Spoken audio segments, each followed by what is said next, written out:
Hi, look what happened. This is my Rigol power supply. I think that this is the instrument that works 24/7, and this is in my soldering station, the Hako. This is the most working instruments at my lab. So I will show you what the problem is. When I turn on channel number 2, it's 3.8 volt. Even though I change it to 1 volt, now it is set to 1 volt, and I turn it on again, I have 3.897 volt. So something is broken, and eventually I have to open it. I've been working with this one for many years, and this is again one of the most important instrument at home. Okay, so I will tear it apart and try to find the problem. So I guess I just need to open these hex screws, and then I can take the cover out, and we will see from there. And by the way, I had to remove the handle in order to take it off, otherwise it won't go out. Here you have some more hex screws, and then you have to remove the COM port again. This is the screws that catching it up, and then it is good to go. And then be careful, because you have the cable here and you have a flat cable on the other side if you want to disconnect this board, and try to find out what is going here. I've seen in other videos that usually there are diodes. I don't know if on this board or on the board here below, one of them. I see. I can see the problem. Very simple to find it. Okay, I will try to zoom without doing anything. You can see that this polyfuse here is burnt out, so probably also the diode. And you can see that the PCB here, I hope that the wire is not disconnecting the PCB. So we have the diode and this polyfuse. These are the things that bad in this unit. So I will try to take it apart and fix it. This is all the problems that I see here. Okay, let's go for it. I have to admit that this was my quickest diagnostic before doing anything, because it's pretty easy to find it. So I'm pretty sure that the diode is shorted, and this is why the polyfuse is broken. But let's make sure that I'm right. Okay, so the diode is shorted and the polyfuse is broken, and I hope that the wire in the PCB is still okay. Let's check it. And no, also I have a PCB. Just a second. Okay, so the PCB I have to fix also, to make a wire from here to here, because it was too off from the current that blow it. So I just need to make sure which current the polyfuse is. I think this is 3 amps, because each channel here is 3 amps. The diode is a Schottky diode, so I guess any Schottky diode for 3 amps will do the job. And other than this, I just have to remove this PCB out, and to get it, it's not very complicated, but I have to remove few parts. There is a fan here on the other side that's blocking me from removing the screws and taking it out. But I hopefully think that these are all the problems, and this was a very fast and quick diagnostic, because you can see it. This is the reason I can diagnostic very fast. So I will try to find the number of the diode and the number on the polyfuse, and then we'll do the replacement. So okay, I will do it now. So eventually I could remove this part without taking the fan here inside. Do it carefully, and I could do it. It's a little tricky, but you can do it yourself, and you don't have to remove the other parts. So I came to the conclusion that this is not a polyfuse, this is just a current sense resistor probably. So I have to replace it. It looks like it is 20 milliohms. I tried to find such a thing on the net, but I couldn't find. This is very problematic, because you need the current to be sensed very accurately, and this is a very big problem, because I need the correct part. Anyway, about the diode, I found another Schottky. This is SR560. This is for 5 amps, and other parameters are more or less the same, so I can use it without a problem. So I will now put it in, fix the PCB, and I will wait for the part, because I can't use with an inaccurate current measurement. This is the most important thing in this power supply. But I will think I will assemble it, because even if it is all assembled, I can get from the when it is assembled, I can get to the resistor without taking anything apart again. So I will connect it, assemble it, leave it like this till I get the correct resistor. But let's see that the measurement is now working properly. I mean, it is not reading anything if there is no current in the channel. So the new diode is inside. I fixed the PCB, and I'm leaving the current sense, the broken one, till I get the new one. And now I will assemble everything. I will see that the other channel are working properly. This channel will be, of course, with the wrong current measurement. I have no way to fix it till I get the accurate resistor. This is what I can do. So let's close everything and we'll check it. Now eventually I was too optimistic about this power supply.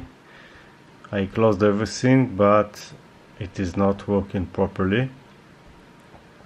I will show you now the problem. Okay, so channel 1 is okay if I'm setting, for example, 30 volts, 1 amp. It's immediately up and okay, running okay. Now the problem with channel 2 is something very strange, which I need to investigate. And this is what I'm showing you now. Let's say, for example, 30 volt. No, let's put 10 volt, 1 amp. And then when I turn it on,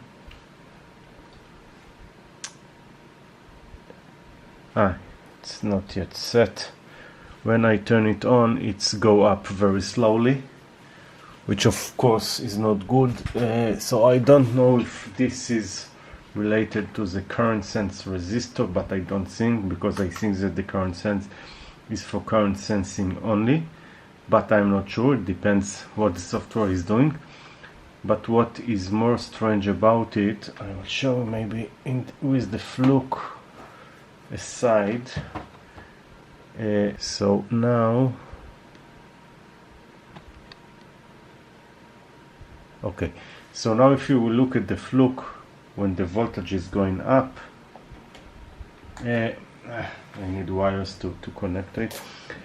So the voltage reading is correct, which means it is reading the correct voltage, but it is going up very slowly, and this is not my problem. My problem is that there is no current out. So when I'm activating it, I don't see current flows. So let's do it. Okay, so you can see on my fluke on the right side, same voltage going up exactly as it is in the screen, but the current out is not working, because if I'm testing it with the current limit and doing a short, so I don't see any current. So of course it shouldn't go up so slowly. So maybe a MOSFET is failure at the same channel, but I need to disassemble everything again. It's a pain in the ass, but if you close it too soon, so these things can happen to you. So okay, so for example, I will do 500 milliamps and I'm doing a short. Okay, so the voltage drops immediately, but there is no current flow because I'm using a current meter. I will retest it again, but I'm sure that there is no current out. So now I am on my current. It is getting but a very low current. It's about 50 milliamps instead of 500 milliamps. No, there is no current out at all. It is just a wrong reading out. So I guess I have a problem with probably the MOSFET that is giving the current out. Maybe it is disconnected. I think I will just have to follow the same channel and try to find out where the MOSFET is, and then maybe I can fix it. Okay, so need to disassemble everything again, so doing it now. Okay, so lucky me, there is a fuse here that is disconnected, so probably it was disconnected because of the high current when the diode was burnt out. I will show you this. So it is just disconnected. The fuse is F4 and it is 7 amps. Of course I don't have exactly the same kind of fuse, so I will have to do something instead. I have some other fuse, but for sure not for 7 amps, so I will put something, and maybe this is a slow blow fuse, I don't know, but I will do what I can. So in order to disconnect it, what I'm usually doing, I'm catching it with my hand and then applying heat and trying gently to put it out. This is pretty hot, so you might want to use tweezers or something to catch it. I will use a plier in order to catch it, because the fuse is catch both in the bottom and in the top of the PCB, so just easily applying heat.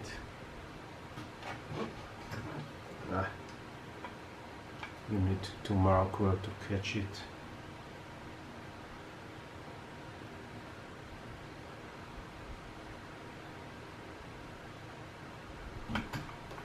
Okay, one side is out.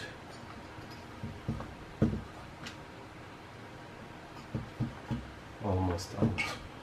I think it is catch on the top of the PCB. Now it is out. Now when one side is out, the other is much easier because the part is hanging over. So now it is out. So yes, 7 amp, 250 volts. I don't think you need this high voltage, but anyhow, Let's find something to put instead. So I have this SMT fuse that I found a housing for a fuse when I was searching for a small form factor fuse.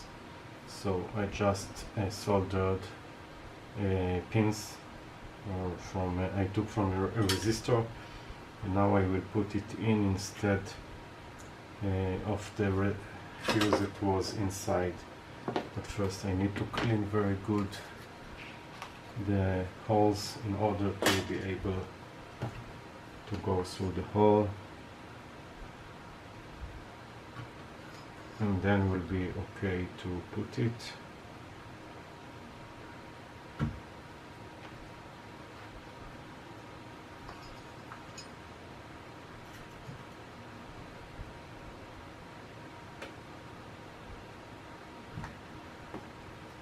Now if you have a problem like I have now to remove all the soldering out, so what you need to do is apply solder and use a vacuum like this. Usually this will solve the problem.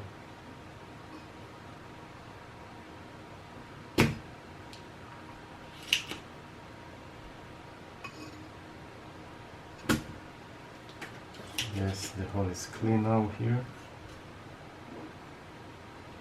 The other side, same thing. We'll do it from this way.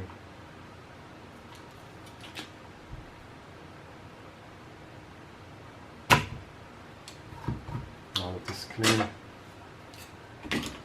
so I can put in my homemade fuse.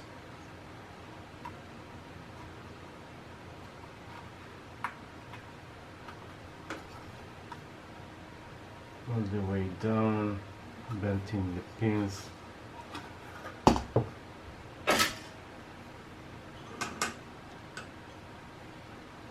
Now we'll do it quick, because otherwise it will be disconnected from the other side.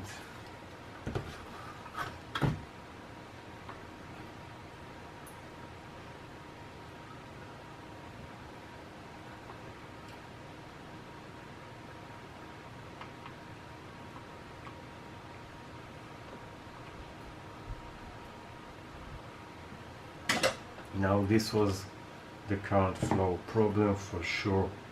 I have another problem with the sensing right now.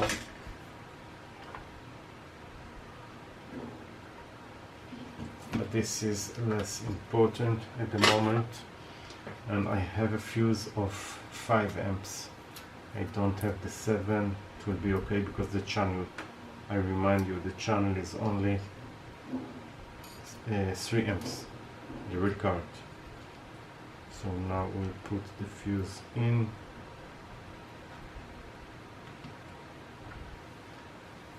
And that's it. Now I hope everything will be okay. Now before I'm closing everything fully, I will of course test it this time.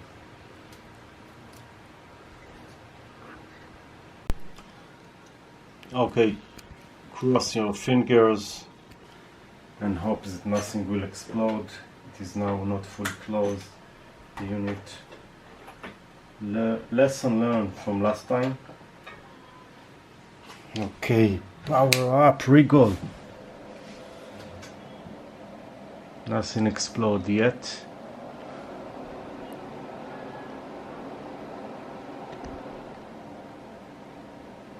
Okay, channel 1 was okay, so let's recheck it. 1 amp. Channel on, everything looks okay. Channel 2. Let's start with channel 2. Let's start with channel 2. Let's start with 10 volts. 1 amp. Cross your finger. Aha! We have it up fast. Now I'm sure that the current sense is not working properly because I have a problem with the sensing now. but anyway, I will check it. Let's try 20 volts. Okay, 30 volts. Good. 5 volts. Okay, now I will do short and measure to see if we have a current, and if we have, how much inaccuracy we have because of the broken sense resistor. Okay, so I am now putting it off to be on the safe side. Calibration, 1 amp, channel on. No, we have exactly 1 amp. So I don't believe it. So although it look terribly broken, the sense resistor, it is actually sensing the current, but of course, very accurate. Of course I will have to fix it because it will burn out, because it is not fully because it has let's say a crack in the middle, and a crack that all the current flows, so now is more problematic. So anyway, I will have to replace it, but it is fixed, guys. I am very excited that I can work, because this is one of my best instruments in use all the time. So hope you enjoy. Let's check to be on the safe side. Channel 3, 5 volt, 1 amp. That we didn't broke it. Yeah, everything is okay. Okay, thank you and bye.